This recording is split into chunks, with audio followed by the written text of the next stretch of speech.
Hey guys, അപ്പോൾ എല്ലാവർക്കും സുഖമാണെന്ന് വിശ്വസിക്കുന്നു. ഇന്ന് ഞാൻ നിങ്ങൾക്ക് വേണ്ടി കൊണ്ടുവന്നിരിക്കുന്ന മൂവി 2023 ഒരു ഹൊറർ മിസ്റ്ററി ത്രില്ലർ മൂവിയായിട്ട് പുറത്തിറങ്ങിയ ഇത് കാക്കോസ് കേഴ്സ് എന്ന് പറഞ്ഞൊരു മൂവിയാണ് നമ്മളിന്ന് എക്സ്പ്ലെയിൻ ചെയ്യാൻ പോകുന്നത്. ഈ കുയിലിനെ പറ്റി കേട്ടിട്ടില്ലേ? തൻ്റെ കുഞ്ഞുങ്ങളെ വിരിയിക്കാൻ വേണ്ടി സ്വയമായിട്ട് കൂട് കെട്ടാതെ മറ്റുള്ള പക്ഷികളുടെ കൂട്ടിൽ പോയി മുട്ടയിട്ട് അതിലൂടെ തൻ്റെ കുഞ്ഞിനെ വിരിയിച്ചെടുക്കുന്ന കുയില്. ഇപ്പോൾ ഈ കുയിലിൻ്റെ കഥ പറയാനായിട്ട് ഒരു കാരണമുണ്ട്. ഈ കഥയിലേക്ക് വരുമ്പോൾ പ്രഗ്നന്റ് ആയിട്ടുള്ള ഒരു ഭാര്യയും അവളുടെ ഭർത്താവും രണ്ടുപേരും വളരെ അഡ്വാൻസ്ഡ് ആയിട്ടുള്ള ഒരു പുതിയ വീട്ടിലേക്ക് താമസം മാറുകയാണ്.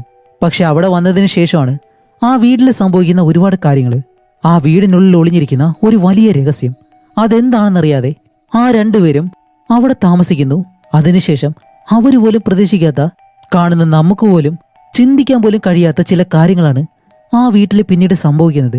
അതെന്താണെന്നുള്ളതാണ് ഈ മൂവി. അപ്പോൾ നിങ്ങൾ ഈ മൂവി ആദ്യമായിട്ടാണ് കാണുന്നതെങ്കിൽ ഒരിക്കലും മിസ് ചെയ്യരുത്. ആദ്യം മുതൽ അവസാനം വരെയും കാണാൻ ശ്രമിക്കുക. കൂടാതെ നിങ്ങളുടെ സപ്പോർട്ടായിട്ടുള്ള ഒരു ലൈക്ക്, അത് നിങ്ങൾ എനിക്ക് തരുന്ന ഒരു വലിയ സപ്പോർട്ടായിരിക്കും. അപ്പോൾ ഇത്ര മാത്രമേ ഉള്ളൂ. അധികം താമസിക്കാതെ നമുക്ക് എന്തായാലും നേരെ സ്റ്റോറിയിലേക്ക് പോയാലോ. കഥയുടെ തുടക്കത്തിൽ തന്നെ കഥയിലെ നായികയായിട്ടുള്ള അന്നയെ കാണിക്കുകയാണ്. അന്ന ഒരു ഡോക്ടറാണ്. ഇപ്പോൾ ഹോസ്പിറ്റലിനുള്ളിലെ ഒരു സ്ത്രീയുടെ പ്രസവം എടുക്കാൻ വേണ്ടി അന്നയും മറ്റൊരു ഡോക്ടറും കൂടി ആ ഒരു പെൺകുട്ടിയുടെ പ്രസവം എടുക്കുന്നു. അങ്ങനെ ഈ കാര്യങ്ങളെല്ലാം കഴിഞ്ഞ് അന്ന വെളിയിലേക്ക് ഇറങ്ങുമ്പോഴാണ് നമുക്ക് മറ്റൊരു കാര്യം മനസ്സിലാവുന്നത്. അന്നയും പ്രഗ്നന്റ് ആണ്. അങ്ങനെ തന്റെ ജോലി കഴിഞ്ഞ് അന്ന തിരിച്ച് തന്റെ വീട്ടിലേക്ക് വരുന്നു. അവിടെ വരുമ്പോൾ അന്നയ്ക്ക് ഒരു നായ്ക്കുട്ടിയുണ്ട്. അതിനോടൊപ്പം സംസാരിച്ച് ഈ വീടിന്റെ പല ഭാഗങ്ങളിലുള്ള ഫോട്ടോസും അവൾ തന്റെ ഫോണിൽ എടുക്കുന്നുണ്ട്. എന്നിട്ടാണ് ഈ നായ്ക്കുട്ടിയെ വിളിച്ച് അടുത്തേക്ക് ഇരുത്തിയിട്ട് അതിനോട് പറയുന്നത്, നമ്മൾ പുതിയൊരു അപ്പാർട്ട്മെന്റിലേക്ക് മാറാൻ പോവാണ്, നിനക്ക് എന്തായാലും ആ ഒരു അപ്പാർട്ട്മെന്റിൽ കഴിയാൻ പറ്റുമെന്ന് ഞാനൊന്ന് നോക്കട്ടെ എന്ന് പറഞ്ഞ് അവളുടെ ലാപ്ടോപ്പിൽ അവൾ പുതിയൊരു വീട് നോക്കുന്നു. അത് എങ്ങനെയുള്ള വീടാന്ന് വെച്ചാല് ഈ ഹൗസ് സ്വാപ്പിംഗ് എന്ന് പറയും. ഇപ്പൊ അന്ന ഒരു വീട് കണ്ടുപിടിച്ചു കഴിഞ്ഞാല് ആ വീട്ടിലുള്ള ആളുകളുണ്ടല്ലോ, അവിടെയുള്ള ഭാര്യയും ഭർത്താവും, അവര് രണ്ടുപേരും കുറച്ചു കാലത്തേക്ക് അന്നയുടെ വീട്ടിലേക്ക് വന്ന് താമസിക്കും. അന്നയും അവളുടെ ഭർത്താവും ആ വീട്ടിലേക്കും പോയി താമസിക്കും, ഒരു സ്വാപ്പിംഗ് പോലെ. ഇപ്പൊ അന്നയും അതുപോലുള്ളൊരു വീടാണ് നോക്കുന്നത്. അങ്ങനെ നോക്കുമ്പോൾ വയസ്സായിട്ടുള്ള രണ്ടുപേര് അവരുടെ വീട് സ്വാപ്പ് ചെയ്യാൻ വേണ്ടി റെഡിയാണ് എന്നുള്ള കാര്യം ഓൺലൈനിൽ അവൾ കാണുന്നുണ്ട്. അപ്പൊ ആ വീട്ടിലെ നായ്ക്കളെ കയറ്റാൻ കഴിയുമെന്ന് നോക്കുമ്പോൾ ഒരിക്കലും കഴിയത്തില്ല. അപ്പൊ അന്ന ആ നായ്ക്കുട്ടിയോട് പറയും, ഒരു കുഴപ്പമില്ല, നിന്നെ എന്തായാലും ലൂക്കസിനോടൊപ്പം നിർത്താം, നീ അവനോടൊപ്പം നിന്നാ മതി, ഞങ്ങൾ കുറച്ചു കാലം കഴിഞ്ഞിട്ട് തിരിച്ചു വരാന്ന് പറഞ്ഞ് അവള് ഫുഡെല്ലാം ഉണ്ടാക്കി. ഇപ്പൊ രാത്രിയാകുമ്പോൾ ഭക്ഷണമെല്ലാം കഴിച്ചിട്ട് TV കണ്ടുകൊണ്ടിരിക്കുമ്പോഴാണ് അന്നയുടെ ഭർത്താവായിട്ടുള്ള മാർക്ക് അകത്തേക്ക് കയറി വരുന്നത്. അവനൊരു ആർക്കിടെക്റ്റാണ്. അങ്ങനെ മാർക്ക് വന്ന് അടുത്തേക്ക് ഇരുന്ന് ഇവര് രണ്ടുപേരും കുറച്ചു നേരം സംസാരിച്ചിട്ട് ഇപ്പൊ ഭക്ഷണം കഴിക്കുമ്പോഴത്തേക്കാണ് അന്ന മാർക്കിനോട് താൻ പുതുതായിട്ടൊരു വീട് നോക്കിയിട്ടുണ്ടെന്നും നമുക്ക് ഉടനെ തന്നെ അവിടേക്ക് പോവാം, എന്റെ പ്രസവ സമയത്ത് അവിടെ ആയിരിക്കും കുറച്ചുകൂടി നല്ലത് എന്നെല്ലാം പറഞ്ഞിട്ട് അവൾ കണ്ടുപിടിച്ച ആ ഒരു വീടിനെ പറ്റി മാർക്കിനോട് പറയുമ്പോൾ മാർക്ക് പറയും, സോറി, നമുക്ക് ഇപ്പോൾ എന്തായാലും അവിടേക്ക് പോകാൻ കഴിയത്തില്ല, എനിക്ക് എൻ്റെ ജോലി കുറച്ചുകൂടി തീർക്കാനുണ്ട് എന്ന് പറഞ്ഞിട്ട് അവൻ എന്തോ വരാൻ താല്പര്യമില്ലാത്തതുപോലെ സംസാരിക്കും. അത് കഴിഞ്ഞ് രണ്ടുപേരും ഉറങ്ങാനായിട്ട് കിടക്കുമ്പോൾ മാർക്ക് ഇതിനെ പറ്റിയൊന്നും വലിയ രീതിയിലേക്ക് കാര്യമാക്കാതെ അവൻ എന്തോ ഗെയിം കളിച്ചുകൊണ്ടിരിക്കുന്നു. ഇപ്പൊ അന്ന പെട്ടെന്ന് മാർക്കിനെ വിളിച്ചിട്ട്, ഓ, അപ്പൊ ഞാൻ മാത്രം ഈ കുഞ്ഞിനെ ചുവന്നിട്ട് കുഞ്ഞിനെ പറ്റി ആലോചിച്ച് നടക്കണമല്ലേ, നമ്മളിപ്പോ കുഞ്ഞിന് വേണ്ടി നല്ലൊരു പേര് പോലും കണ്ടുപിടിച്ചിട്ടില്ല, നീ ഇങ്ങനെ നടന്നോ എന്ന് പറഞ്ഞ് അന്ന ദേഷ്യപ്പെട്ട് കിടന്നുറങ്ങാണ്. അങ്ങനെ അത് കഴിഞ്ഞ് രാത്രിയാകുമ്പോഴത്തേക്കും അന്ന ഇപ്പോൾ എഴുന്നേറ്റ് ഒരു സിഗരറ്റ് എടുത്ത് നേരെ വെളിയിലേക്ക് ഇറങ്ങും. എന്നിട്ട് അടുത്ത വീട്ടിലെ ആ ഒരു വേലിയുണ്ട്, അതിനടുത്തേക്ക് പോയിട്ട് ഇങ്ങനെ ശബ്ദം ഉണ്ടാക്കുമ്പോൾ അടുത്ത വീട്ടിൽ താമസിക്കുന്ന ഒരാള് അവിടേക്ക് നോക്കുന്നുണ്ട്. ഇത് അന്നയാണെന്ന് മനസ്സിലാവുന്നതും അവൻ ചെറുതായിട്ട് ചിരിക്കുകയും ചെയ്യുന്നുണ്ട്. അപ്പൊ ഇവർക്ക് രണ്ടുപേർക്കും പരസ്പരം അറിയാം. കാരണം അത് വേറെ ആരുമല്ല, അവള് പറഞ്ഞ ലൂക്കസ് എന്ന് പറഞ്ഞ ഒരുത്തനുണ്ടല്ലോ, അവനാണ്. അത് കഴിഞ്ഞ് അടുത്ത ദിവസം ആകുമ്പോൾ മാർക്ക് രാവിലെ തന്നെ എഴുന്നേറ്റ് അന്നയ്ക്ക് വേണ്ടിയിട്ടുള്ള ഭക്ഷണമെല്ലാം റെഡിയാക്കുന്നു. എന്താന്ന് വെച്ചാല് അന്ന ഇന്നലെ രാത്രി പറഞ്ഞ ആ ഒരു കാര്യം ചെയ്യാനായിട്ട് മാർക്ക് തയ്യാറാണ്. അങ്ങനെ അത് കാരണം അന്നയ്ക്ക് നല്ല സന്തോഷമായി. അത് കഴിഞ്ഞ് ഇവര് ബാഗെല്ലാം പാക്ക് ചെയ്യുന്നു, കാരണം ഈ ഒരു വീട്ടിൽ നിന്ന് മാറാൻ വേണ്ടി. അപ്പോൾ ഈ വീട്ടിൽ അവർ കുഞ്ഞിന് വേണ്ടി ഒരുപാട് കാര്യങ്ങൾ ചെയ്തിട്ടുണ്ടായിരുന്നു, പക്ഷെ ഇപ്പൊ എന്തായാലും മാറിയേ മതിയാവും. അങ്ങനെ തന്റെ നായ്ക്കുട്ടിയെ നേരെ ലൂക്കസിന്റെ അടുത്തേക്ക് കൊണ്ടുവന്നിട്ട് അവനെ ആ ഒരു നായ്ക്കുട്ടിയെ ഏൽപ്പിച്ച് അതിനെങ്ങനെ ഫുഡ് കൊടുക്കണം എന്നുള്ള കാര്യങ്ങളെല്ലാം കൃത്യമായിട്ട് പറഞ്ഞു കൊടുക്കുന്നുണ്ട്. അപ്പോൾ ലൂക്കസും അന്നയോട് പറയും, ഞാൻ നിനക്ക് ഒരുപാട് മെസ്സേജ് അയച്ചു, നീ എന്തുകൊണ്ടാണ് റിപ്ലൈ തരാത്തതെന്ന് ചോദിക്കുമ്പോൾ അവൾ പറയും, അതിനിപ്പോൾ പറ്റിയ സമയമല്ല എന്നെല്ലാം പറഞ്ഞ് ഇവർ തമ്മിൽ ഇനി എന്തെങ്കിലും റിലേഷൻ ഉണ്ടോ എന്നറിയത്തില്ല, പക്ഷെ ഇവരെന്തായാലും ഇപ്പോൾ സുഹൃത്തുക്കളാണ്. അങ്ങനെ ആ ഒരു നായ്ക്കുട്ടിയെ കൊടുത്തിട്ട് ബാഗും പാക്ക് ചെയ്ത് അന്നയും മാർക്കും അവിടെ നിന്നൊരു ഫ്ലൈറ്റ് പിടിച്ച് നേരെ ഇവർ താമസിക്കാൻ പോകുന്ന ആ ഒരു വീടുണ്ടല്ലോ അവിടെയുള്ള എയർപോർട്ടിലേക്ക് ഇറങ്ങും. അങ്ങനെ എയർപോർട്ടിലേക്ക് ഇറങ്ങിയതിന് ശേഷം ആ വീടിന്റെ ഉടമകളുണ്ടല്ലോ അവര് രണ്ടുപേരെയും കാണുന്നുണ്ട്. അപ്പോൾ വയസ്സായിട്ടുള്ള ദമ്പതികള്. അങ്ങനെ ഇവര് നാലുപേരും കണ്ടുമുട്ടിയിട്ട് ഇപ്പോൾ പരസ്പരം ആ ഒരു താക്കോലുകൾ കൈമാറുന്നു. അപ്പൊ ആ വയസ്സായിട്ടുള്ള രണ്ടുപേരുടെ പേര് ഓൾഗ, ഭർത്താവിന്റെ പേര് ഹാൻസ്. അങ്ങനെ ഇവര് പരസ്പരം പരിചയപ്പെട്ട് ഇപ്പോൾ ഓൾഗയാണെങ്കിലോ അന്നയുടെ വയറിൽ കൈ വെച്ചിട്ട് സുഖമായിട്ടിരിക്കുന്നു എന്നെല്ലാം ചോദിക്കുമ്പോൾ അന്ന പറയും അതെ ഒരു കുഴപ്പമില്ല, ഹാപ്പി ആയിട്ട് ഇരിക്കുന്നു എന്ന് പറയും. അപ്പോഴാണ് ഹാൻസ് ഇവരോട് പറയുന്നത് ഓക്കെ വീടെന്തായാലും കൈമാറി, ഞങ്ങൾക്കിത് ആദ്യമായിട്ടാണ്, ഞങ്ങളാണെങ്കിൽ ഇപ്പോൾ നല്ല വയസ്സായില്ലേ, അതുകൊണ്ട് ഇതുപോലെയുള്ള കാര്യങ്ങളൊക്കെ ചെയ്യാന്ന് വെച്ചു. ഓക്കെ എന്തായാലും നിങ്ങൾ വീട്ടിലേക്ക് താമസം മാറുമ്പോൾ 3 കാര്യങ്ങളുണ്ട്. മറ്റൊരാളുടെ സാധനങ്ങളെ ബഹുമാനിക്കുക, അതുപോലെയാണ് നിങ്ങൾ ആ വീട്ടിൽ താമസിക്കേണ്ടത്. നിങ്ങൾ എങ്ങനെയാണോ വീടിനകത്തേക്ക് പോകുമ്പോൾ വീടുണ്ടായിരുന്നത് അതുപോലെ തന്നെ ഞങ്ങൾക്ക് തിരിച്ചും തരണം എന്ന് പറഞ്ഞിട്ട് ഹാൻസ് ഇപ്പോൾ മാർക്കിന്റെ ദേഹത്തേക്ക് തൊട്ട് നോക്കിയിട്ടാണ് ഹേയ് നീ നല്ല സ്ട്രോങ് ആണല്ലോ, വർക്കൗട്ട് എല്ലാം ചെയ്യുന്നുണ്ടോ എന്ന് ചോദിക്കുമ്പോൾ മാർക്ക് പറയും ഇപ്പൊ എനിക്ക് അത്ര സമയമില്ല, പക്ഷെ ചെയ്യുന്നുണ്ടായിരുന്നു, ഇപ്പൊ ഞാൻ എൻ്റെ ജോലി കാര്യങ്ങളൊക്കെയാണ് നോക്കുന്നതെന്ന് പറയുമ്പോൾ ഹാൻസ് പെട്ടെന്ന് അവന്റെ കയ്യിലുള്ള ഒരു വാച്ച് അതെടുത്ത് കാണിച്ചിട്ട് ദേ ഇതൊരു സ്മാർട്ട് വാച്ചാണ്, എന്റെ ഹാർട്ട് ബീറ്റ്, ഞാൻ എത്ര ദൂരം നടന്നു, ഇങ്ങനെയുള്ള പല കാര്യങ്ങളും ഇതിലൂടെ എനിക്ക് അറിയാൻ കഴിയും. പക്ഷെ എനിക്ക് ഇത് അത്ര യൂസ് ചെയ്യാനായിട്ട് താല്പര്യമില്ല, എന്റെ പല കാര്യങ്ങളും ഇവൾക്ക് തന്നെ അറിയാം, അതുകൊണ്ട് ഇതൊരു ചെറിയ സമ്മാനമായിട്ട് നീ വാങ്ങിക്കോന്ന് പറയുമ്പോൾ മാർക്ക് പറയുമില്ല വേണ്ടാന്ന് പറയുന്നതും അന്ന മാർക്കിനെ നോക്കിയിട്ട് പറയുന്നുണ്ട് ഇല്ല അത് വാങ്ങരുതെന്നുള്ള രീതിയിൽ അവനോട് ആക്ഷൻ കാണിക്കുമ്പോൾ ഹാൻസ് അത് നിർബന്ധിച്ച് അവന്റെ കയ്യിൽ വെച്ച് കെട്ടിക്കൊടുക്കും. എന്നിട്ട് ഇതൊരു ചെറിയ സമ്മാനമാണെന്നും പറഞ്ഞ് മാർക്കിന് കൊടുത്തിട്ട് ഇവർ രണ്ടുപേരും പിരിയാണ്. അങ്ങനെ മാർക്കും അന്നയും എയർപോർട്ട് വിട്ട് വെളിയിലേക്ക് വരുമ്പോഴാണ് ഓൾഗയുടെയും ഹാൻസിന്റെയും കാറ് ഇവർക്ക് കൊടുത്തിട്ടാണ് വന്നിട്ടുള്ളത്. ആ കാറാണെങ്കിലോ അത്രയും വില കൂടിയ ഒരു കാറും. ഇത് കാണുമ്പോൾ മാർക്കിന് നല്ല സന്തോഷമായി. എന്നിട്ട് ആ കാർ സ്റ്റാർട്ട് ചെയ്ത് രണ്ടുപേരും ഓൾഗയുടെ ഹാൻസിന്റെ വീട്ടിലേക്ക് പോവാണ്. അപ്പോൾ നഗരത്തിൽ നിന്നും കുറേ ഉള്ളിലേക്ക് വേണം ആ ഒരു വീട്ടിലേക്ക് പോകാനായിട്ട്. അത് ഒരു ഗ്രാമപ്രദേശം. അങ്ങനെ പോയിക്കൊണ്ടിരിക്കുമ്പോൾ കാറിന്റെ വേഗത കുറച്ച് കൂട്ടുമ്പോഴത്തേക്കും അന്ന പെട്ടെന്ന് മാർക്കിന്റെ കയ്യിൽ പിടിക്കും. എന്നിട്ട് പതിയെ പോകാൻ പറയുമ്പോൾ അവൻ അതുപോലെ തന്നെ പതിയെ പോകുന്നുണ്ട്. അത് കഴിഞ്ഞ് രണ്ടുപേരും ആ ഒരു വീട്ടിലേക്ക് വരുന്നു. നല്ല മോഡേൺ ആയിട്ടുള്ള ഒരു വീടാണ്. അങ്ങനെ രണ്ടുപേരും വീടിനകത്തേക്ക് കയറുമ്പോൾ ഓൾഗയും ഹാൻസും നമ്മുടെ അന്നയുടെ മാർക്കിന്റെ വീട്ടിലേക്ക് വരുന്നു. ഇവരെ രണ്ടുപേരും ഒരേപോലെ തന്നെയാണ് ഡോർ തുറക്കുന്നത്. അവിടെ ഒരു കാര്യം എഴുതി കാണിക്കുന്നുണ്ട്, മറ്റുള്ളവരുടെ വസ്തുക്കളെ ബഹുമാനിക്കുക. ഇത് ഹാൻസ് പറഞ്ഞൊരു കാര്യമാണ്. ഇപ്പൊ അന്നയും മാർക്കും ഇവരുടെ വീട്ടിലേക്ക് കയറിയിട്ട് അവർ പറഞ്ഞതുപോലെ തന്നെ അവരുടെ വസ്തുക്കളെല്ലാം ബഹുമാനിക്കുന്നുണ്ട്. അതുകൊണ്ട് അവർ രണ്ടുപേരും വീട് നല്ലതുപോലെ ചുറ്റിക്കറങ്ങുമ്പോൾ ഇവിടെ ഓൾഗയും ഹാൻസും ഇവരുടെ വീടിനകത്തേക്ക് കയറിയിട്ടാണ് അതിനകത്തുള്ള സോഫയും അതേപോലെ തന്നെ ടേബിളിന് മുകളിലുള്ള സാധനങ്ങളും എല്ലാം വലിച്ചു വാരി താഴേക്കിടുന്നു. ഈ വീട് അലങ്കോലപ്പെടുത്തുമല്ലോ അതുപോലെയുള്ള കാര്യങ്ങളൊക്കെ ചെയ്യാണ്. മറ്റുള്ളവരുടെ വസ്തുക്കളെ ബഹുമാനിക്കണമെന്ന് പറഞ്ഞാൽ ഇവർ രണ്ടുപേരും തന്നെ ഇങ്ങനെ ചെയ്യുന്നത് എന്തുകൊണ്ടാണെന്ന് നമുക്കിപ്പോഴും അറിയത്തില്ല. അങ്ങനെ ഓൾഗയും ഹാൻസും നല്ലതുപോലെ തന്നെ ഈ ഒരു വീട് മുഴുവനായിട്ടും എന്തോ ഒരു കാര്യം അന്വേഷിക്കുകയാണ്. അന്വേഷിച്ച് അവസാനം അവർ കണ്ടുപിടിക്കുന്നതോ അവരുടെ ഫോട്ടോ, അതേപോലെ തന്നെ അന്ന ഉപയോഗിക്കുന്ന സിഗരറ്റ്, ഇങ്ങനെ പല കാര്യങ്ങളും കണ്ടുപിടിച്ചിട്ട് രണ്ടുപേരും ചിരിക്കുന്നു. ഇവിടെ നമ്മുടെ അന്നയും മാർക്കും അവർ രണ്ടുപേരും ഈ വീട് മുഴുവനായിട്ട് ചുറ്റി നടന്ന് നല്ലതുപോലെ തന്നെ കണ്ടിട്ട് ഇപ്പോൾ മെയിൻ ഹാളിലേക്ക് വരുമ്പോൾ അവിടെ ഒരു കേക്ക് ഉണ്ട്. അതെടുത്ത് മാർക്ക് കഴിക്കുന്നുണ്ട്. അത് കഴിഞ്ഞിട്ട് മാർക്ക് അടുത്തൊരു മുറിക്കകത്തേക്ക് കയറി ചെല്ലുമ്പോഴാണ് അവിടെ ഒരു കാര്യം കാണുന്നത്. വേറൊന്നുമല്ല, അവിടെയുള്ളൊരു മിററിലെ ഒരു സ്ക്രീൻ തെളിഞ്ഞു വരുന്നു. അത്രയും അഡ്വാൻസ്ഡ് ആയിട്ടുള്ളൊരു വീടാണെന്ന് ഞാൻ നേരത്തെ പറഞ്ഞിരുന്നല്ലോ. അതുപോലെ തന്നെ ഈ സ്ക്രീനിൽ പല കാര്യങ്ങളും കാണിക്കുന്നുണ്ട്.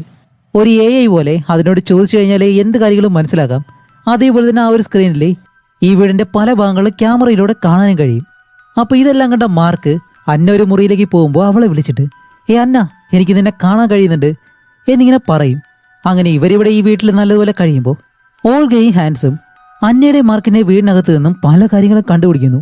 എന്നിട്ട് അതെല്ലാം കൂട്ടിവെച്ച് ഇവർ രണ്ടുപേരും അതിന് മുകളിലേക്ക് കൈവച്ച് എന്തോ മന്ത്രവാദം പോലെ ഒരു കാര്യം പറയുന്നുണ്ട്. അങ്ങനെ അത് കഴിഞ്ഞിട്ട് ഇവിടെ അന്നേനെ മാർക്കിനെ കാണിക്കുമ്പോൾ രണ്ടുപേരും ആ ഒരു വീടെല്ലാം ചുറ്റി നടന്ന ഇപ്പോൾ അവസാനം രാത്രിയായി. അങ്ങനെ അവിടെ ഉണ്ടാക്കി വെച്ചിരിക്കുന്ന ആ ഒരു കേക്കും കഴിച്ച് പല കാര്യങ്ങളും സംസാരിക്കുമ്പോഴാണ് അന്ന ഒരു കാര്യം കാണുന്നത്. ഇവരുടെ വീടിന് വെളിയിൽ ഒരു സ്വിമ്മിംഗ് പൂളുണ്ട്. അതിനടുത്തുള്ള ഒരു പെണ്ണ് ദേഹത്ത് വസ്ത്രമൊന്നുമില്ലാതെ അങ്ങനെ നടക്കുന്നു. ഇത് കണ്ട അന്ന പെട്ടെന്ന് മാർക്കിനെ വിളിച്ച് അത് നോക്കുന്നു പറയുന്നതും ആ പെണ്ണ് നേരെ പൂളിലേക്ക് ഇറങ്ങുമ്പോൾ ഇവർ രണ്ടുപേരും ഓടി അവളുടെ അടുത്തേക്ക് പോകും.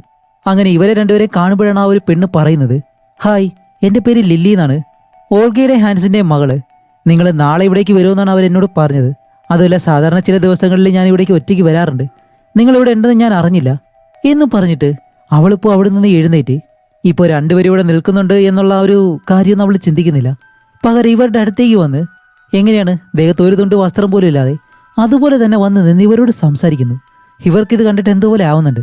അങ്ങനെ ലില്ലി അവിടെ നിന്ന് പോകുന്നതും ഇപ്പോൾ ഇവർ രണ്ടുപേരും മുറിയിലേക്ക് വരുമ്പോൾ അവിടെയുള്ള ആ ഒരു മിറർ ഉണ്ടല്ലോ അതിൻ്റെ മുന്നിലേക്ക് മാർക്ക് വന്ന് നിന്ന് അവൻ്റെ ഷർട്ട് മാറ്റുമ്പോഴത്തേക്കാണ് ഒരു കാര്യം കാണുന്നത്. എന്താണെന്ന് വെച്ചാൽ ഈ പലതരത്തിലുള്ള ഡ്രസ്സ് അവൻ ഇട്ട് കഴിഞ്ഞാൽ എങ്ങനെ ഉണ്ടാവും അതുപോലെ തന്നെ ആ ഒരു മിററിൽ കാണിച്ചു കൊടുക്കുന്നു. ഇത് കാണുമ്പോൾ മാർക്കിനും അന്നയ്ക്ക് അത്ര അത്ഭുതമായി. അങ്ങനെ കുറച്ചു നേരം അതിൽ നോക്കി നിന്നിട്ട് അത് കഴിഞ്ഞ് മാർക്ക് അതിനടുത്തുള്ള മറ്റൊരു മുറിക്കകത്തേക്ക് നടന്നു പോകും. എന്നിട്ട് ഓക്കെ ഇത് നോക്കുന്നു പറഞ്ഞ് അവൻ ഓരോ ചുവട് വെക്കുമ്പോഴും എണ്ണി എണ്ണിയാണ് നടക്കുന്നത്. അപ്പോൾ 9 ചുവടുകളാവുന്നതും അവൻ അവിടെ നിന്നും തിരിച്ച് റൂമിലേക്ക് വന്നിട്ട് അന്നയോട് പറയും, അന്ന ഇത് നോക്ക് എന്ന് പറഞ്ഞ് ഇവിടുത്തെ ആ ഒരു ഭിത്തിയുടെ അടുത്ത് നിന്നും 9 ചുവട് നടക്കുമ്പോൾ ഈ ഭിത്തിയുടെ നീളം കുറവാണ്, പക്ഷെ അപ്പുറത്തെ ഭാഗത്താണെങ്കിലോ നീളം കൂടുതലാണ്. അപ്പോൾ മാർക്ക് പറയും ഇങ്ങനെ വരണമെന്നുണ്ടെങ്കിൽ ഒരു പക്ഷേ അവിടെ സീക്രട്ട് ആയിട്ടുള്ള എന്തെങ്കിലും മുറി ഉണ്ടാവും, അതുകൊണ്ടാണ് അവിടെ നീളം കൂടുതൽ എന്നവൻ പറയുന്നുണ്ട്. ഓക്കെ അതെന്തായാലും നമുക്ക് പിന്നീട് നോക്കാമെന്ന് പറഞ്ഞ് രണ്ടുപേരും ഉറങ്ങാനായിട്ട് വന്ന് കിടക്കുന്നു. ഇപ്പം അത് കഴിഞ്ഞിട്ട് രാത്രിയാവുന്നതും മാർക്ക് ഉറക്കത്തിൽ നിന്ന് കണ്ണുറക്കാണ്. എന്നിട്ട് അവൻ എഴുന്നേറ്റ് ആ ഒരു മിറർ ഉണ്ടല്ലോ അതിന് മുന്നിലേക്ക് വരും. എന്നിട്ട് ആ ഒരു മിററിലേക്ക് നോക്കുമ്പോൾ ആ മിററിനുള്ളിൽ ഇവിടെ താമസിച്ചിരുന്ന ഹാൻസ് എന്ന് പറഞ്ഞ അയാളെ കാണാൻ കഴിയുന്നുണ്ട്. അതും അവന്റെ മുഖത്തോടൊപ്പം അതെന്തോ മാച്ച് ആവുന്നത് പോലെ അവനെങ്ങനെ കാണുന്നുണ്ട്. പിന്നീട് എന്താണ് സംഭവിക്കുന്നത് നമുക്ക് കാണിച്ചു തരുന്നില്ല. അടുത്ത ദിവസം കാണിക്കുമ്പോൾ അന്ന കണ്ണു തുറന്ന് നോക്കുമ്പോഴത്തേക്കും മാർക്കിനെ അടുത്ത് കാണുന്നില്ല. അങ്ങനെ അവൻ എവിടെയാണെന്ന് അറിയാൻ വേണ്ടി അവനെ ഫോൺ വിളിക്കുമ്പോഴത്തേക്കാണ് മാർക്ക് ഫോണും എടുക്കുന്നില്ല. ഇപ്പോൾ മാർക്കിനെ കാണിക്കുമ്പോൾ ഇവർക്ക് കിട്ടിയ ആ ഒരു സൂപ്പർ കാർ ഉണ്ടല്ലോ നല്ല സ്പീഡുള്ള ആ ഒരു കാറ് നല്ല വേഗതയിൽ മാർക്ക് ഓടിച്ചുകൊണ്ട് പോകുന്നു. അതേപോലെ തന്നെ മാർക്കിന്റെ മുഖം കാണുമ്പോൾ അവൻ എന്തോ ശരിയായിട്ടുള്ള രീതിയിലല്ല എന്ന് നമുക്ക് മനസ്സിലാവുന്നുണ്ട്. കുറച്ച് കഴിഞ്ഞിട്ട് ഒരു ആക്സിഡന്റ് സംഭവിച്ചതായിട്ട് അടുത്തുള്ള ഹോസ്പിറ്റലിൽ നിന്നും അന്നയെ വിളിക്കുന്നതും അന്ന ഓടി ഹോസ്പിറ്റലിലേക്ക് ചെല്ലുമ്പോൾ ആ ഒരു കാർ കൊണ്ടുവന്ന് ഇടിച്ച് എന്തോ ഒരു ആക്സിഡന്റ് സംഭവിച്ചു. അതിലെ മാർക്കിന്റെ കാലിന് മാത്രമേ പരിക്കുള്ളൂ, വേറെ വലിയ കുഴപ്പങ്ങളൊന്നുമില്ല. അതുകൊണ്ട് തന്നെ അവനെ കുത്തി നടക്കാൻ വേണ്ടി ഒരു വടി വേണം. അപ്പൊ ഇത്രയും നേരം മാർക്കിനോട് നിനക്ക് ഓക്കെ അല്ലേ, ഡോക്ടർ ഇങ്ങനെയൊക്കെ പറഞ്ഞിട്ടുണ്ട്, എന്താ സംഭവിച്ചത് എന്നെല്ലാം ചോദിക്കുമ്പോഴും മാർക്ക് കറക്റ്റ് ആയിട്ടുള്ള മറുപടി പറയുന്നില്ല. അവന്റെ മുഖം എന്തോ ദേഷ്യപ്പെട്ടതുപോലെയാണ് ഇരിക്കുന്നത്. അങ്ങനെ രണ്ടുപേരും അവിടെ നിന്ന് തിരിച്ച് വീട്ടിലേക്ക് വരുന്നു. വീട്ടിൽ വന്നിട്ട് മാർക്കിനൊരു മാറ്റമില്ല.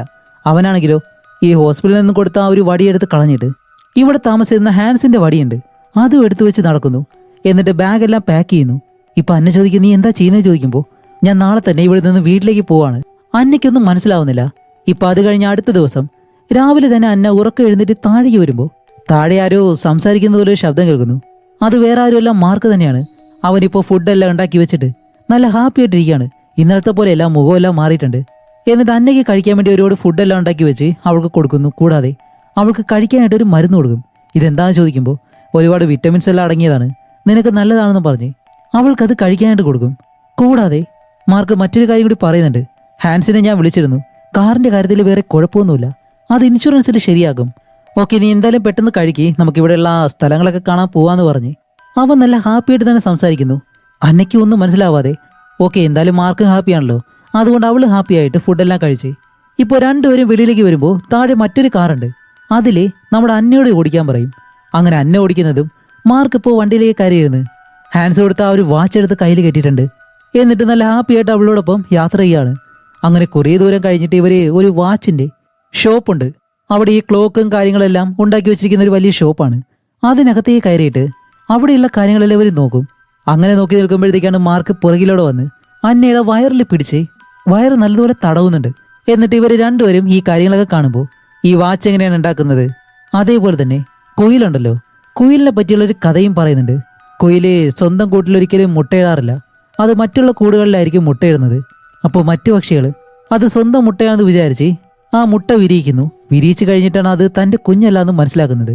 കൂടാതെ കുഞ്ഞുങ്ങളെ വിരിഞ്ഞു കഴിഞ്ഞാൽ മറ്റൊരു കാര്യം കൂടി ചെയ്യുന്നുണ്ട്. ആ കൂട്ടിലെ മറ്റു മുട്ടകൾ താഴേക്ക് തള്ളിയിട്ട് പൊട്ടിക്കും. അതിലൂടെ മാത്രമേ ആ കുഞ്ഞിന് ഈ പക്ഷിയിൽ നിന്നും ആവശ്യമായിട്ടുള്ള ആഹാരം കിട്ടത്തുള്ളൂ. അതിനുവേണ്ടി ആ കുഞ്ഞ് അങ്ങനെ ചെയ്യുന്നുണ്ട് എന്നുള്ള കഥകളൊക്കെ പറയുമ്പോഴത്തേക്കും നമ്മുടെ അന്ന ഇതെല്ലാം കേട്ട് കേട്ട് നിൽക്കുമ്പോൾ മാർക്ക് കുറച്ച് മുന്നിലേക്ക് പോയി നിൽക്കാണ്. അപ്പോഴാണ് അന്ന ശ്രദ്ധിക്കുന്നത്. അപ്പൊ അന്നയുടെ വയറിലുള്ള ആ ഒരു കൈകൾ പെട്ടെന്ന് അവൾ താഴേക്ക് നോക്കുമ്പോൾ അവിടെ അങ്ങനെ കൈകളൊന്നും കാണുന്നില്ല. അന്ന പേടിച്ച് പിറകിലേക്ക് വന്ന് അവൾ ഇവിടുന്ന് താഴേക്ക് വീഴുന്നു. അങ്ങനെ അവിടെ നിന്നും രണ്ടുപേരും തിരിച്ച് കാറിലേക്ക് വന്നിരിക്കുമ്പോൾ അന്ന പറയും എനിക്ക് തോന്നുന്നു ഹോർമോണിന്റെ ചേഞ്ച് ആയിരിക്കും, എനിക്ക് പല കാര്യങ്ങളും തോന്നുന്നുണ്ട്. അപ്പോൾ മാർക്ക് പറയും ഹേയ് ഞാൻ നിനക്കായിട്ടില്ലേ, നിനക്ക് വേണ്ടി ഞാൻ എന്തും ചെയ്യും എന്നും പറഞ്ഞ് ഇവരെ രണ്ടുപേരും അവിടെ നിന്ന് തിരിച്ച് വീട്ടിലേക്ക് വരും. അങ്ങനെ അന്ന് രാത്രി കഴിഞ്ഞിട്ട് അടുത്ത ദിവസം മാർക്ക് രാവിലെ തന്നെ എഴുന്നേൽക്കുമ്പോൾ അവന്റെ കാലിന് ഇപ്പോൾ വലിയ കുഴപ്പമില്ല. അപ്പം എന്നെ ചോദിക്കും മാർക്ക് നിനക്ക് നടക്കാൻ കഴിയുമോ, വണ്ടി ഓടിക്കാൻ ഓക്കെ ആണോ എന്ന് ചോദിക്കുമ്പോൾ കുഴപ്പമൊന്നുമില്ല എന്ന് പറയും. അപ്പോൾ എന്നെ പറയും ശരി അങ്ങനെയാണെങ്കിൽ എനിക്ക് വേണ്ടി ഒന്ന് വെളിയിൽ വരെ പോയിട്ട് വരാൻ കഴിയുമോ, കുറച്ച് സ്ട്രോബെറി വേണം എന്ന് പറയുന്നത്. മാർക്ക് ഓക്കെ എന്ന് പറഞ്ഞിട്ട് വണ്ടി എടുത്ത് നേരെ വെളിയിലേക്ക് പോവാണ്. അങ്ങനെ അവൻ വെളിയിലേക്ക് പോകുന്നത് അന്ന ഇതിനകത്തുള്ള ഒരു വലിയ കമ്മലെടുത്തിടും. പക്ഷെ ഒരിക്കലും അത് അവളുടെ കമ്മലല്ല. അങ്ങനെ അതും എടുത്തിട്ട് അവൾ ഫോൺ നോക്കുമ്പോൾ ലൂക്കസ് ഉണ്ടല്ലോ അവൻ അവൾക്ക് മെസ്സേജ് അയച്ചേക്കുന്നു. എന്താണെന്ന് വായിച്ചു നോക്കുമ്പോൾ ഹേയ് ഇവിടെ പുതുതായിട്ട് താമസത്തിന് വന്ന ആ ഒരു രണ്ടുപേരില്ലേ അവർ വളരെ വിചിത്രമായിട്ടാണ് പല കാര്യങ്ങളും ചെയ്യുന്നത്. എനിക്ക് അങ്ങനെ തോന്നുന്നു പറയുമ്പോൾ അന്ന പറയും, ലൂക്കസ്, അത് സംസാരിക്കാനുള്ള സമയമല്ല ഇപ്പോൾ. നിനക്കൊരു പക്ഷെ തോന്നുമായിരിക്കും അവരത്രയും നല്ല ആളുകളാണ്, ഞങ്ങൾ അവരോട് സംസാരിച്ചതാണ് എന്നും പറഞ്ഞിട്ട് അവൾ മെസ്സേജ് അയച്ച് ഫോൺ കട്ട് ചെയ്തിട്ട് ഇപ്പം ആ ഒരു സ്ക്രീനിൽ നോക്കുമ്പോൾ അതിലെ ക്യാമറയിലൂടെ മാർക്ക് ഇതിനകത്തുള്ള ഒരു മുറിയിലേക്ക് കയറിയിട്ട് അവിടെയുള്ള ലാപ്ടോപ്പ് എടുത്ത് നോക്കുന്നത് പോലെ കാണുന്നുണ്ട്. ഇത് കണ്ട അന്ന നേരെ അവിടേക്ക് ചെന്ന് ആ ഒരു ലാപ്ടോപ്പ് എടുത്ത് അതിലെന്തൊക്കെയോ മെയിൽ വന്നിട്ടുണ്ട്. അങ്ങനെ അതിലൊരു മെയിൽ എടുത്ത് ഓപ്പൺ ചെയ്ത് നോക്കുമ്പോഴത്തേക്കാണ് ഹാൻസ് എന്ന് പറഞ്ഞ അയാൾ അയച്ച ഒരു വീഡിയോ മെസ്സേജ്. അതിലയാൾ പറയുന്നത് എന്താണെന്ന് വെച്ചാലേ, ഹേ മാർക്ക്, നിങ്ങളുടെ ഒരു മോതിരം ഞങ്ങൾക്ക് ഇവിടെ നിന്ന് കിട്ടിയിരുന്നു. അതെടുത്ത് നോക്കിയപ്പോൾ അതിൽ എഴുതിയിരിക്കുന്ന കാര്യം മാർക്കും മന്നയും എന്നേക്കുമായിട്ട് ഒന്നിക്കാൻ പോവാണ് എന്നാണ് എന്ന് പറഞ്ഞ് വളരെ വിചിത്രമായിട്ട് അയാൾ സംസാരിക്കുന്നുണ്ട്. ഇത് കാണുമ്പോഴത്തേക്കും അന്നയ്ക്കൊന്നും മനസ്സിലാവുന്നില്ല. അങ്ങനെ അന്ന ഒരു സിഗരറ്റ് എടുത്ത് വലിച്ചിട്ട് അവിടെ ഇരിക്കുമ്പോൾ ഇവരുടെ വീടിനകത്ത് ആരോ കയറിയതുപോലെ എന്തോ ഒരു ശബ്ദം കേൾക്കും. അപ്പൊ അന്ന നേരെ പുറകിലേക്ക് വന്ന് ആ ഒരു കിച്ചന്റെ ഭാഗത്തേക്ക് വന്ന് നോക്കുമ്പോൾ അവിടെയുള്ള ഡോറ് തുറന്നു കിടക്കുന്നു. അങ്ങനെ അന്ന ആ ഒരു ഡോർ അങ്ങ് അടയ്ക്കും. ആ സമയത്താണ് ഈ വീടിനകത്തെ ബാത്റൂമിൽ വെള്ളം വീഴുന്നത് പോലെ ശബ്ദം. അന്ന പെട്ടെന്ന് മുകളിലേക്ക് വന്ന് ബാത്റൂമിലേക്ക് കയറി നോക്കുമ്പോൾ അതിനകത്ത് വയസ്സായിട്ടുള്ളൊരു സ്ത്രീ ഇരിക്കുന്നു. എന്നിട്ട് അവര് അവിടെയുള്ള വെള്ളമെല്ലാം തുറന്നു വിടുന്നുണ്ട്.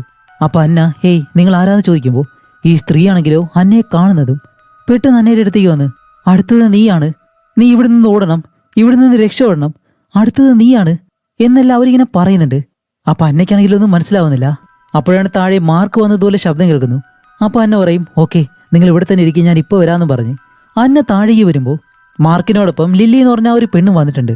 അപ്പോഴാണ് അന്ന മാർക്കിനോട്, ഇല്ല, മുകളിലത്തെ റൂമിൽ ഒരു സ്ത്രീ വന്നു എന്ന് പറയുന്നതും ആ സ്ത്രീ ഇപ്പോൾ താഴേക്ക് ഇറങ്ങി വന്നിട്ട് ലില്ലിയെ കാണുമ്പോൾ പെട്ടെന്ന് അവരങ്ങ് പേടിക്കും. എന്നിട്ട് ലില്ലിയുടെ അടുത്തേക്ക് നടന്നു വന്ന് ലില്ലിയെ ഉപദ്രവിക്കാൻ ശ്രമിക്കുമ്പോൾ മാർക്ക് ഓടി വന്ന് അവരെ പിടിച്ചു മാറ്റും. എന്നിട്ട് ലില്ലിയെ രക്ഷിക്കും. കുറച്ച് കഴിയുമ്പോൾ തന്നെ അവിടേക്ക് പോലീസും ആംബുലൻസ് എല്ലാം വന്നിട്ട് ആ സ്ത്രീ അവിടെ നിന്ന് കൊണ്ടുപോവാണ്. അപ്പോഴാണ് ലില്ലി അകത്തേക്ക് വന്നിട്ട് ഇവരോട് പറയുന്നത് അതൊരു ഭ്രാന്തിയായിട്ടുള്ള സ്ത്രീയായിരുന്നു, ഹോസ്പിറ്റലിൽ നിന്ന് രക്ഷപ്പെട്ടു വന്നതാണ്.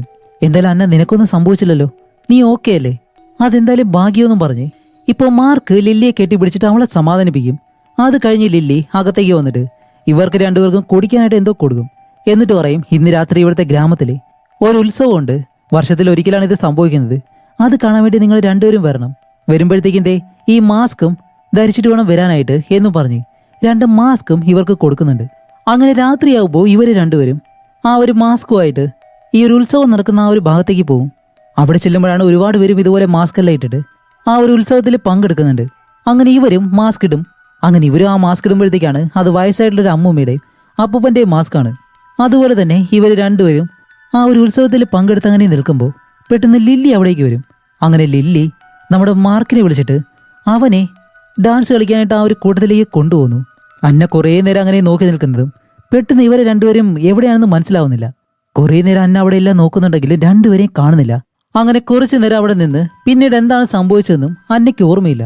അത് കഴിഞ്ഞിട്ട് അന്ന തിരിച്ച് വീട്ടിലേക്ക് വന്നിട്ട് ഇപ്പോൾ ബാത്ടബിൽ കിടക്കുമ്പോൾ മാർക്കും അവളുടെ അടുത്തേക്ക് വന്ന്, അന്ന, നീ ആ ഒരു ചടങ്ങിൽ പങ്കെടുക്കുമ്പോഴത്തേക്കും നമുക്ക് കുടിക്കാനായിട്ട് ബിയർ തന്നില്ലേ, അത് കുറച്ച് കൂടുതലായതുകൊണ്ട് നിനക്ക് മയക്കം വന്നു, അതാണ് സംഭവിച്ചത് എന്നും പറഞ്ഞിട്ട് അവനും ആ ഒരു ബാത്ടബിലേക്ക് ഇറങ്ങി ഇവർ ഒരുപാട് കാര്യങ്ങൾ സംസാരിച്ചുകൊണ്ടിരിക്കുകയാണ്. അപ്പോഴാണ് ഇവിടെ ലൂക്കസിനെ കാണിക്കുമ്പോൾ ലൂക്കസ് തൻ്റെ വീട്ടിൽ നിൽക്കുമ്പോഴത്തേക്കും ആ ഒരു നായ്ക്കുട്ടിനെ കാണാനില്ല. അപ്പോൾ അതിനെ അന്വേഷിച്ച് അടുത്തൊരു മുറിയിലേക്ക് വരുമ്പോഴാണ് അന്നയുടെ മാർക്കിൻ്റെ ആ ഒരു വീടുണ്ടല്ലോ, അതിനകത്ത് നിന്നും എന്തൊരു ശബ്ദം കേൾക്കുന്നു. ലൂക്കസ് കുറേ നേരം അവിടെ ചെവി വെച്ച് ഇങ്ങനെ കേൾക്കും. അങ്ങനെ ഇവരുടെ റൂമിനകത്ത് കാണിക്കുമ്പോഴാണ് അവിടെയും ബാത്ടബിലെ ഓൾഗയും ഹാൻസും ആ ബാത്ടബിൽ ഇറങ്ങിയിരിക്കുന്നു. എന്നിട്ട് ഇവർ രണ്ടുപേരും എന്തൊക്കെയോ കാര്യങ്ങൾ സംസാരിക്കും. അപ്പോഴാണ് നമ്മുടെ മാർക്കിനെ ഇവിടെ കാണിക്കുമ്പോൾ മാർക്ക് അങ്ങനെ കൊനിയുന്ന സമയത്ത് അവന്റെ മുതുകിലെ എന്തോ ഒരു കാര്യം പച്ച കുത്തിയേക്കുന്നു. ഇത് കാണുമ്പോൾ അന്ന ചോദിക്കും, അല്ല, ഇതെവിടെ നിന്നാ, നിനക്ക് ഈ പച്ച കുത്തുന്നത് ഇഷ്ടമല്ലല്ലോ എന്ന് പറയുമ്പോൾ അവൻ പറയും, ഏയ്, ഇത് ലില്ലിയോടൊപ്പം പോയപ്പോൾ അവൾ ഫ്രീ ആയിട്ട് ചെയ്തതെന്നാണ്, പിന്നെ വേണ്ടാന്ന് പറയാൻ തോന്നിയില്ല എന്നും പറഞ്ഞിട്ട് പെട്ടെന്ന് മാർക്കും അന്നയും കുറച്ച് റൊമാൻറ്റിക് ആയിട്ടിരിക്കുകയാണ്. ആ സമയത്ത് ഇവിടെ ഹാൻസ് ഉണ്ടല്ലോ, ആ ബാത്ടബിലിരുന്ന് പെട്ടെന്ന് ഈ വെള്ളത്തിലേക്ക് തലയങ്ങ് മുക്കും. കുറച്ചു നേരം അങ്ങനെ തന്നെ ഇരുന്നിട്ട് പെട്ടെന്ന് എഴുന്നേൽക്കുമ്പോൾ ഹാൻസിന് എന്താണ് സംഭവിച്ചെന്ന് അറിയത്തില്ല. അവൻ വല്ലാത്തതുപോലെ ഓൾഗയെ നോക്കുന്നുണ്ട്. അപ്പോൾ ഓൾഗ ഒരു കത്തിയെടുത്ത് ഹാൻസിന്റെ കഴുത്തിലേക്ക് ഒരു ഒറ്റ കുത്ത്, എന്നിട്ട് എല്ലാം ശരിയാവുമെന്നും പറഞ്ഞ് അവനെ അടുത്തേക്ക് പിടിക്കുന്നതും ഹാൻസ് മരിച്ചു. ഇവിടെയാണ് മറ്റൊരു കാര്യം. നമ്മുടെ മാർക്ക് വന്നെ അങ്ങനെ കിടക്കുമ്പോഴത്തേക്കും അന്ന അടുത്തുള്ള ആ ഒരു കണ്ണാടിയിലേക്ക് നോക്കുമ്പോൾ മാർക്കിന് പകരം അവിടെ കാണുന്നത് ഹാൻസിനെ. പെട്ടെന്ന് തന്നെ മാർക്കിനെ തള്ളിക്കളഞ്ഞിട്ട് അവൾക്കിപ്പോൾ തോന്നിയതാണെന്ന് വിചാരിച്ചേ അവൾ പറയും, ഹേയ്, കുഴപ്പമൊന്നുമില്ല, ഓക്കെ ആണെന്നും പറഞ്ഞ് എന്തുകൊണ്ട് അങ്ങനെ തോന്നിയതെന്ന് വിചാരിച്ചിരിക്കുകയാണ്. അതേസമയം ഇവിടെ ലൂക്കസിനെ കാണിക്കുമ്പോൾ ലൂക്കസ് തന്നെ നായ്ക്കുട്ടിയെ കാണാനില്ല എന്നും പറഞ്ഞ് ഓൾഗയുടെ വീട്ടിലേക്ക് വരും. എന്നിട്ട് ഡോർ തട്ടിയിട്ട് ഓൾഗ വന്ന് ഡോർ തുറക്കുമ്പോൾ ഇല്ല എൻ്റെ നായ്ക്കുട്ടി അകത്തേക്ക് പോയെന്ന് തോന്നുന്നു, ഞാൻ അകത്തേക്ക് പോയി നോക്കിക്കോട്ടെ എന്ന് ചോദിക്കുന്നതും ഓൾഗ പറയും ഇല്ല കുഴപ്പമൊന്നുമില്ല വന്ന് നോക്കാൻ പറയുന്നതും ലൂക്കസ് അകത്തേക്ക് വരികയാണ്. ഇപ്പോൾ ഹാൻസിന്റെ ശരീരം അവരെവിടെയാണ് ഒളിപ്പിച്ചതെന്ന് ഒരു ഐഡിയ ഇല്ല. അതേസമയം ഇവിടെ അന്നയെ കാണിക്കുമ്പോൾ അന്ന ഇപ്പോൾ കുളിച്ചുകൊണ്ട് നിൽക്കാണ്. അങ്ങനെ കുളിച്ചിട്ട് ഇവള് പെട്ടെന്ന് തന്നെ ഡ്രസ്സെല്ലാം മാറി മാർക്കിന്റെ അടുത്തേക്ക് വന്ന് ഹേയ് മാർക്ക് നീ എന്നെ എന്താ ചെയ്തേ? അപ്പോൾ മാർക്ക് ചോദിക്കും അല്ല എന്തു പറ്റി? ദേ നിന്റെ ദേഹത്ത് കുത്തിയിരിക്കുന്ന അതേ ടാറ്റു എന്റെ ദേഹത്തുകൊണ്ട് ഇതെപ്പോഴാണ് ഇത് ചെയ്തതെന്ന് ചോദിക്കുമ്പോൾ അന്ന നിനക്ക് ഓർമ്മയില്ലേ നമ്മൾ ആ ഒരു ഉത്സവത്തിന് പോയപ്പോൾ നീ മയങ്ങിയില്ലേ, ആ സമയത്ത് ഇത് ചെയ്തതാണ്, അതുപോലെ നീ പറഞ്ഞിട്ടല്ലേ ഇത് ചെയ്തത് എന്ന് പറയുമ്പോൾ അവള് പറയും ഇല്ല ഞാൻ ഒരിക്കലും പറഞ്ഞിട്ടില്ല, എന്റെ അനുവാദം ഇല്ലാതെ ഇത് എങ്ങനെ എന്റെ ദേഹത്ത് കുത്താൻ പറ്റും? അപ്പോൾ മാർക്ക് വിടുന്നത് ഓക്കെ അന്ന നീ എന്തായാലും ഈ മരുന്ന് കഴിക്കേ, അപ്പോഴേക്കെല്ലാം റെഡിയാവും, അതുകൊണ്ടാണ് നിനക്കിതെല്ലാം തോന്നുന്നതെന്ന് പറഞ്ഞ് ആ മരുന്ന് കൊടുക്കുമ്പോൾ അവൾ വിടുന്നത് തട്ടി താഴേക്കിടും. അപ്പോൾ മാർക്ക് ഏയ് കുഴപ്പമൊന്നുമില്ല അതിലേക്ക് ചവിട്ടരുത് എന്നും പറഞ്ഞ് അവനിപ്പോൾ സാധാരണ രീതിയിൽ ആ ഒരു പൊട്ടിയ ഗ്ലാസ് എല്ലാം പിറക്കി മാറ്റുമ്പോൾ അന്ന പറയുന്നുണ്ട് മാർക്ക് നീ പഴയതുപോലെയല്ല ഒരുപാട് മാറിയിട്ടുണ്ട്, ഭയങ്കര വൃത്തിയായിട്ട് നടക്കുന്നു, നിന്റെ രീതിയും പെരുമാറ്റം എല്ലാം മാറിയിട്ടുണ്ട്, അതുമല്ല ലില്ലി നിന്റെ സ്വന്തം പോലെയാണ് നീ അവളോട് പെരുമാറുന്നത് എന്നെല്ലാം പറയുമ്പോഴത്തേക്കും മാർക്ക് പറയും അന്ന ഞാൻ നിന്നോട് ഒരുപാട് തവണ ദേഷ്യപ്പെട്ടിട്ടുണ്ട്, മോശമായിട്ട് പെരുമാറിയിട്ടുണ്ട്, അതെല്ലാം മാറ്റാനായിട്ട് എനിക്ക് ആഗ്രഹമുണ്ട്, പിന്നെ നമുക്ക് രണ്ടുപേർക്കും ഒരിക്കലും മരണമില്ല എന്ന് നമ്മൾ പറഞ്ഞിട്ടില്ലേ എന്ന് ചോദിക്കുമ്പോൾ അന്ന പറയും അല്ല അതിപ്പോ നീ എന്നോട് ഒരിക്കലും അങ്ങനെ പറഞ്ഞിട്ടില്ലല്ലോ എന്ന് പറയുന്നതും അന്ന പെട്ടെന്ന് ഓക്കെ എനിക്ക് എന്തായാലും ഡോക്ടറിനെ കാണാൻ പോകണം, എൻ്റെ വയറ് ഒന്ന് സ്കാൻ ചെയ്യണം, എന്തായാലും എനിക്ക് പോയേ മതിയാവുള്ളൂ പറയുമ്പോൾ മാർക്ക് പറയും ഇപ്പോൾ തന്നെ പോണോ? അതെ നമുക്ക് എത്രയും പെട്ടെന്ന് ഇവിടെ നിന്നും നമ്മുടെ വീട്ടിലേക്ക് പോവാം, അവരെ വിളിച്ച് കാര്യം പറയാൻ പറയുമ്പോൾ മാർക്ക് പറയും ഓക്കെ അതിനു മുന്നേ നീ ഒരു മരുന്നൊന്ന് കഴിക്കുക, എല്ലാം ശരിയാവുമെന്നും പറഞ്ഞ് അവൾക്ക് ആ ഒരു മരുന്ന് കൊടുക്കുന്നതും അവളത് കഴിക്കുന്നുണ്ട്. അപ്പോൾ മാർക്ക് പറയും ഓക്കെ നല്ല കുട്ടി, ഞാൻ എന്തായാലും ഹാൻസിനെ വിളിച്ച് കാര്യം പറയട്ടെന്നും പറഞ്ഞ് അവൻ ഫോണും എടുത്ത് വെളിയിലേക്ക് പോകുന്നു. ഈ സമയം കൊണ്ട് നമ്മുടെ അന്ന ഒരിക്കലും ഈ മരുന്ന് കഴിക്കത്തില്ല, ആ മരുന്നെടുത്ത് ആ ജ്യൂസിലേക്ക് ഇടുന്നതും കാണിക്കുമ്പോൾ അതിൽ നിന്ന് കറുത്ത രീതിയിൽ എന്തൊക്കെയോ പുറത്തേക്ക് വരുന്നുണ്ട്, എന്തോ പുഴുക്കൾ പോലെയെല്ലാം. അപ്പോൾ മാർക്ക് അവിടേക്ക് വന്നിട്ട് ഓക്കെ ഞാൻ ഹാൻസിനെ വിളിച്ചിട്ടുണ്ട്, നമുക്ക് നാളെ തന്നെ ഇവിടെ നിന്ന് പോകാമെന്നും പറഞ്ഞ് ഹാൻസ് അവിടെ നിന്ന് പോകുമ്പോൾ അന്ന എന്താ ചെയ്തെന്നറിയോ? അന്ന പെട്ടെന്ന് അവളുടെ ഫോൺ എടുത്ത് ലൂക്കസിന് മെസ്സേജ് അയക്കും.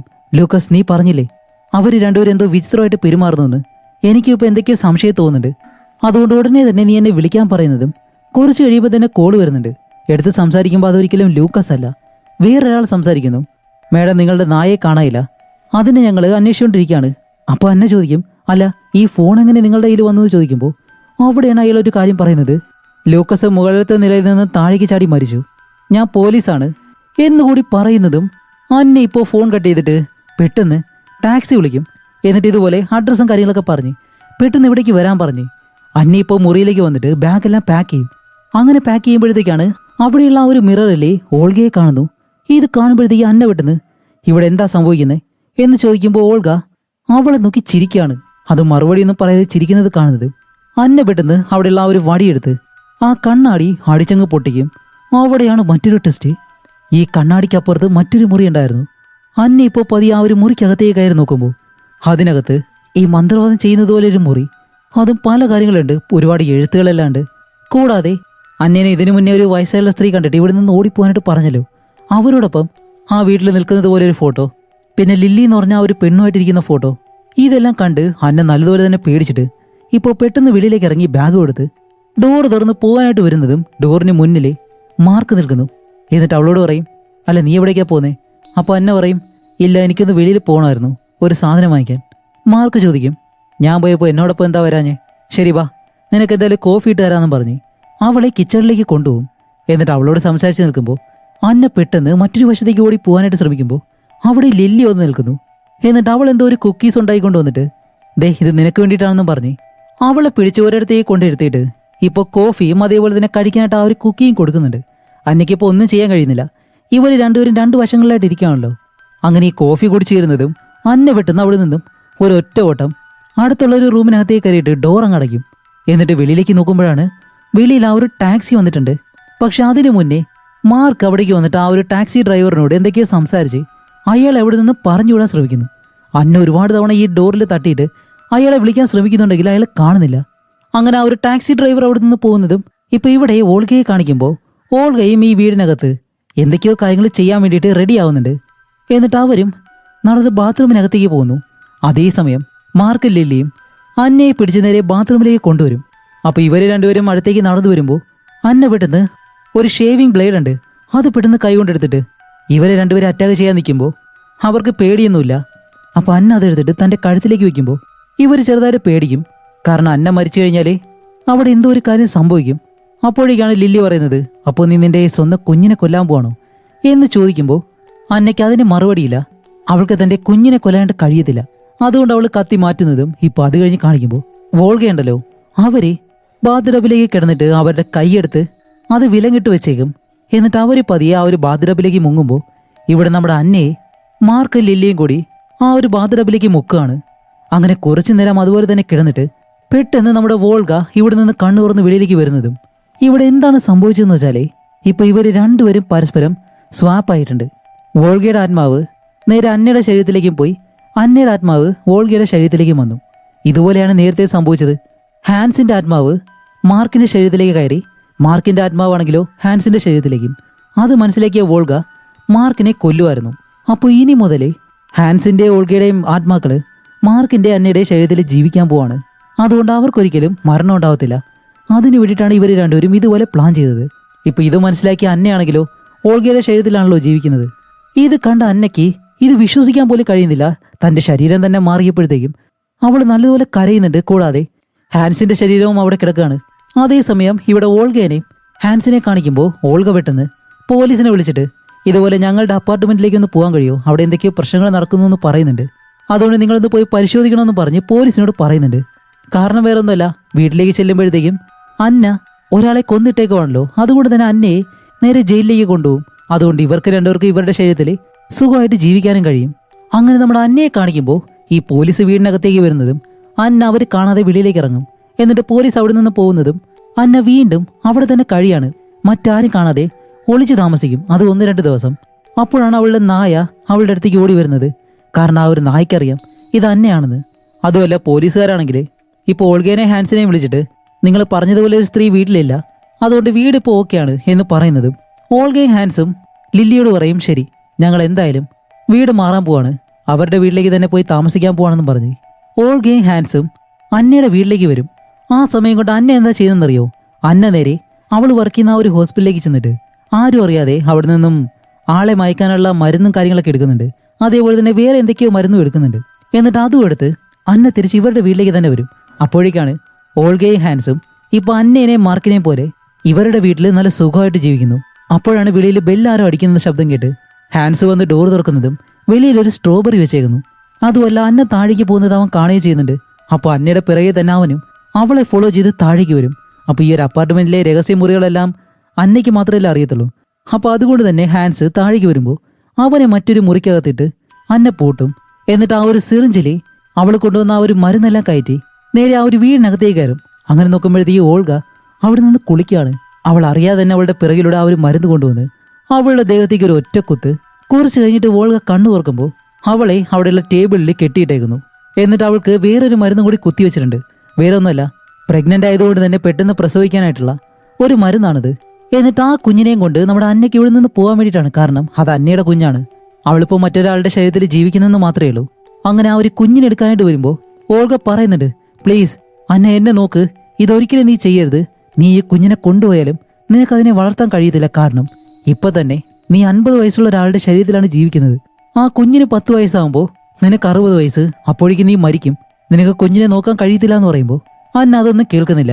അങ്ങനെ അവസാനം ഓൾഗയ്ക്ക് വേറെ വഴിയില്ലാതെ ആ ഒരു കുഞ്ഞിനെ പ്രസവിക്കുകയും അന്ന ആ ഒരു കുഞ്ഞിനെ സേഫായിട്ട് എടുക്കുകയും ചെയ്യുന്നുണ്ട്. എന്നിട്ട് കുഞ്ഞിനെ കൊണ്ടുവന്ന് മറ്റൊരിടത്തേക്ക് എടുത്തും. കാരണം അന്ന ഒരു ഡോക്ടർ ആയതുകൊണ്ട് അവൾക്ക് കറക്റ്റ് കാര്യങ്ങളൊക്കെ അറിയാം. അതേസമയം താഴെ ഹാൻസ് ഉണ്ടല്ലോ, അവനിപ്പോഴും ആ ഒരു മുറിക്കകത്ത് നിന്നും വെളിയിലേക്ക് ഇറങ്ങാൻ കഴിയാതെ അവിടെ തന്നെ കിടക്കാണ്. അപ്പോഴാണ് ഈ ഒരു അപ്പാർട്ട്മെന്റിലുള്ള വേറൊരു അപ്പൂപ്പൻ ഈ ശബ്ദം കേട്ട് ഡോറിനടുത്തേക്ക് വന്നിട്ട് ഇപ്പോൾ ഹാൻസിനെ തുറന്നു വിടും. അപ്പോൾ ഹാൻസ് പെട്ടെന്ന് തന്നെ വെളിയിലേക്ക് ഇറങ്ങി നേരെ മുകളിലേക്ക് ഓടി വരും. എന്നിട്ട് റൂമിനകത്തേക്ക് നടന്നു വരുമ്പോൾ അന്ന പുറകിൽ നിന്നും ഒരു ഗ്ലാസ് എടുത്ത് അവന്റെ തലയിലേക്ക് ഒരു ഒറ്റയിടി. ഹാൻസിന്റെ ബോധം പോയി താഴെ വീഴും. എന്നിട്ട് അന്ന തിരിച്ച് കുഞ്ഞിന്റെ അടുത്തേക്ക് വരുമ്പോഴത്തേക്കാണ് ഈ കെട്ടിയിട്ടേക്കുന്ന വോൾഗ ഉണ്ടല്ലോ, അവൾ അന്നയോട് പറയുന്നത്, അന്ന നമുക്കെല്ലാം തിരിച്ച് പഴയതുപോലെ തന്നെ ചെയ്യാം, നിനക്ക് നിന്റെ ശരീരം ഞാൻ തിരിച്ചു തരാം, പക്ഷെ അതിനെനിക്ക് വേണ്ടത് ആ കുഞ്ഞിന്റെ രക്തമാണ് എന്ന് പറയുന്നതും അന്ന പെട്ടെന്ന് തിരിഞ്ഞു നോക്കുമ്പോൾ ഹാൻസ് ഇപ്പൊ അകത്തേക്ക് വന്നിട്ട് അന്നയെ ഇടിച്ചങ്ങ് താഴേക്കിടും. എന്നിട്ട് അന്നയെ കഴുത്ത് ഞെരിച്ച് കൊല്ലാനായിട്ട് ശ്രമിക്കുകയാണ്. അന്നയ്ക്കാണെങ്കിൽ ഇപ്പൊ എന്ത് ചെയ്യണമെന്നറിയത്തില്ല. അങ്ങനെ നോക്കുമ്പോൾ അടുത്ത് നിന്ന് ഒരു കത്രിക കിട്ടുന്നു. അതെടുത്ത് ഹാൻസിന്റെ വയറിലേക്ക് 2-3 കുത്ത് ഹാൻസ് അവിടെ വെച്ച് മരിക്കുകയാണ്. ആ സമയം കൊണ്ട് വോൾഗ ഉണ്ടല്ലോ, അവരവരുടെ കയ്യിലെ കെട്ടെല്ലാം അഴിച്ചിട്ട് ഇപ്പൊ ആ കുഞ്ഞിനെ എടുത്ത് എവിടേക്ക് പോകും. അന്ന എഴുന്നേറ്റ് കുഞ്ഞിനെ നോക്കുമ്പോൾ നോക്കുമ്പോൾ എവിടെയും കാണുന്നില്ല. നോക്കുമ്പോൾ കിച്ചണിൽ കുഞ്ഞിന്റെ കരച്ചിൽ കേൾക്കുന്നു. നേരെ അവിടെ ചെന്ന് നോക്കുമ്പോൾ ആ ഒരു വാഷ് ബേസിനിലെ കുഞ്ഞിനെ കിടത്തിയേക്കാണ്. അടുത്തേക്ക് ചെന്ന് കുഞ്ഞിനെ എടുക്കുന്നത് പെട്ടെന്ന് പിറകിലൂടെ എന്തോ ഒരു മെഷീൻ കൊണ്ടുവന്നിട്ട് അന്നയുടെ ദേഹത്ത് കുത്താൻ നോക്കും. പക്ഷെ അത് വർക്ക് ആവത്തില്ല. അപ്പൊ ഓൾഗ അതും പിടിച്ചോണ്ട് നിൽക്കുന്നതും അന്ന എന്താ ചെയ്യുന്ന വെച്ചാൽ ആ ഒരു മെഷീൻ അങ്ങ് പിടിച്ചു വാങ്ങിയിട്ട് അവൾ അത് വർക്ക് ചെയ്യും. കാരണം അവളുടെ വീട്ടിലുള്ള മെഷീൻ എങ്ങനെയാണ് വർക്ക് ചെയ്യുന്നത് എന്ന് അവൾക്ക് മാത്രമല്ലേ അറിയത്തുള്ളൂ. എന്നിട്ട് അങ്ങനെ ആ ഒരു മെഷീൻ വോൾഗയുടെ അടുത്തേക്ക് കൊണ്ടുവന്ന് അവസാനം വോൾഗയെ അവിടെ വെച്ച് തന്നെ കൊല്ലുകയും ചെയ്യുന്നു. അത് കഴിഞ്ഞ് ആ ഒരു കുഞ്ഞിനെ എടുത്ത് ബാഗിലേക്ക് വെച്ച് ഈ അപ്പാർട്ട്മെന്റിലുള്ള ആരും കാണാതെ അവിടെ നിന്ന് വെളിയിലേക്ക് ഇറങ്ങാണ്. എന്നിട്ട് ആ ഒരു കുഞ്ഞിനെയും കൊണ്ട് അവിടെ നിന്ന് പോവുകയും ചെയ്യും. അതോടെ ഈ മൂവിയും ഇവിടെ വെച്ച് അവസാനിക്കുന്നു. അപ്പൊ എന്താണ് ഈ സ്റ്റോറിയിൽ സംഭവിച്ചതെന്ന് നിങ്ങൾക്ക് വ്യക്തമായിട്ട് മനസ്സിലായിട്ടുണ്ട്. ഓൾഗയും ഹാൻസും മന്ത്രവാദത്തിലൂടെ അവരുടെ ആത്മാക്കളെ മറ്റൊരാളുടെ ശരീരത്തിലേക്ക് കയറ്റി മരണമില്ലാത്തൊരു ജീവിതമാണ് അവർ ജീവിച്ചുകൊണ്ടിരുന്നത്. അത് ഒരു സ്ത്രീക്ക് മാത്രം അറിയാമായിരുന്നു. അവരാണ് നമ്മുടെ അന്നയെ തടയാനായിട്ട് ശ്രമിച്ചതും രക്ഷപ്പെടാനായിട്ട് പറഞ്ഞതും. പക്ഷെ അവരെ ഭ്രാന്തിയാണെന്നും പറഞ്ഞ് അവിടെ നിന്ന് കൊണ്ടുപോവാണ് ചെയ്തത്. ഇപ്പോൾ നമ്മുടെ അന്ന മാത്രം വോൾഗയുടെ ശരീരത്തിൽ ജീവിക്കാൻ തുടങ്ങാണ്. മാർക്കാണെങ്കിലോ ആൾറെഡി മരിക്കുകയും ചെയ്തു. ഇതാണ് ഈ സ്റ്റോറിയിൽ സംഭവിച്ചത്. അപ്പൊ ഇതുപോലെ അടുത്തൊരു ഇൻട്രസ്റ്റിംഗ് ആയിട്ടുള്ള മൂവിയായിട്ട് ഉടനെ തന്നെ വരാം. നിങ്ങൾ ചെയ്യേണ്ടത് സബ്സ്ക്രൈബ് ചെയ്ത് വെയിറ്റ് ചെയ്തിരിക്കുക എന്നുള്ളത് മാത്രമാണ്. അപ്പൊ അടുത്തൊരു നല്ല മൂവിയായിട്ട് വരുന്നത് വരെയും ബൈ.